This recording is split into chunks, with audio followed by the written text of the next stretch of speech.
जब सत्संग हुआ तो शनिदेव महाराज जनक से हार गए।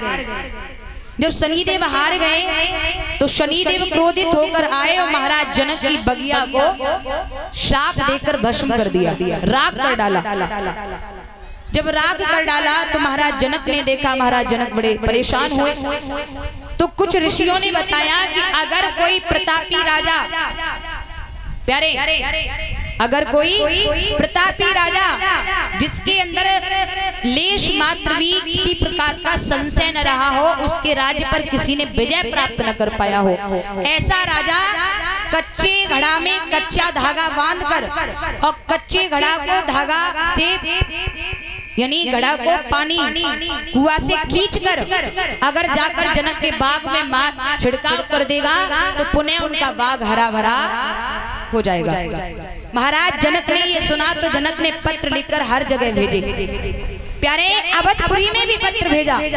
जब अवधपुरी में पत्र भेजा, महाराज दशरथ ने पत्र पढ़ा तो महाराज दशरथ चिंतित होने लगे, सोचने लगे अगर मुझसे वो बाग जैसा का तैसा नहीं हुआ तो हम मुंह दिखाने योग्य नहीं रह पाएंगे। महाराज दशरथ बड़े परेशान चिंतित रहने लगे।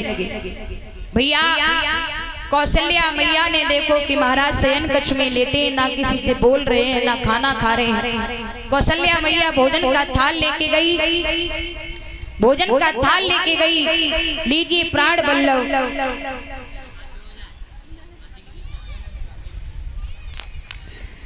भोजन पाई।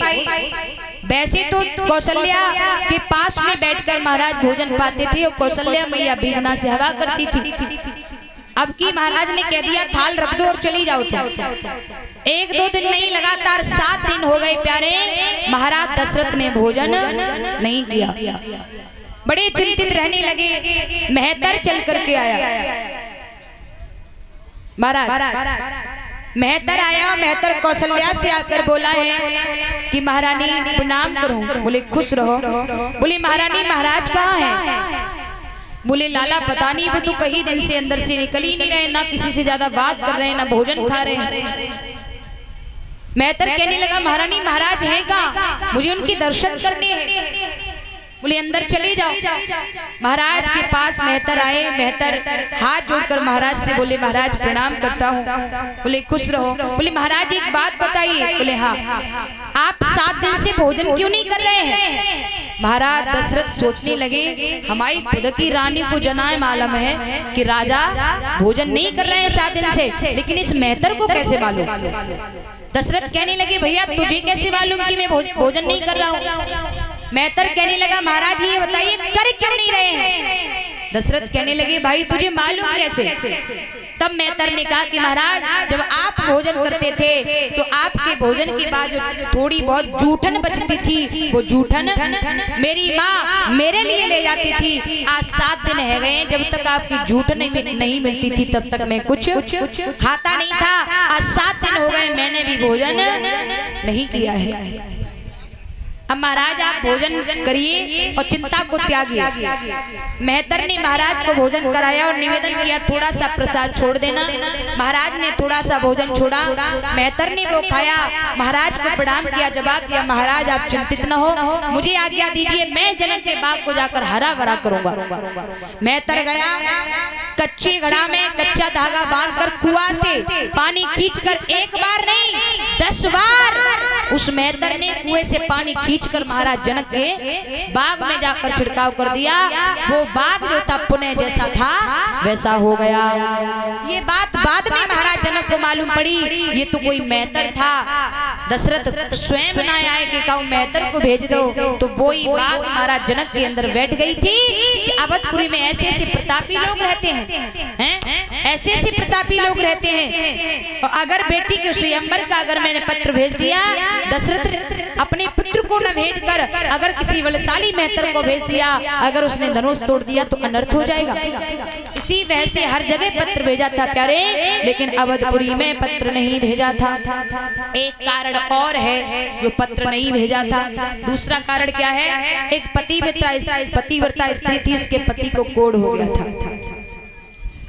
प्यारे इसी के बीच में 101 मुद्राओं से मुझे आशीर्वाद भेंट कर रहे हैं श्रीमान श्री गोविंद कुमार सनोफ श्री रायशी भैया जी। इनकी ओर से 101 मुद्राएं भेंट हुई हैं। भैया जी के जीवन में कले वेदना नाय नक्षत्र में आगे हाथ बढ़ते रहे।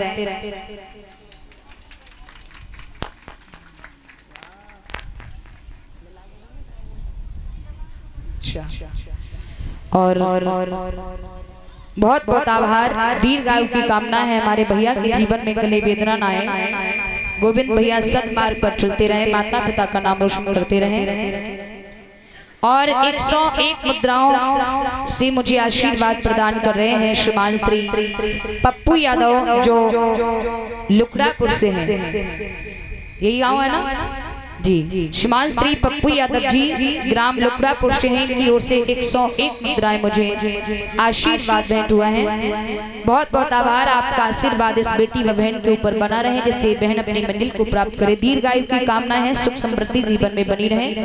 और आप सभी ने देखा 1 नोटों की माल्या हमारे गले में, 1 नोटों की माल्या बहन अनिता जी के गले में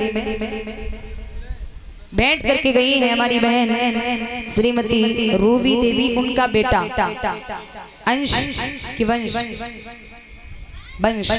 बेटा वंश की ओर से भेंट हुए हैं। और साथ साथ में नाना नानी को भेंट कर रहे हो लाला नोटन के हार से। क्यों रमेश भैया, लल्ली को लल्ला कहा कहवे, लल्ली को लल्ला कहा कहवे आपसे नाना, और लल्ला को लल्ला है?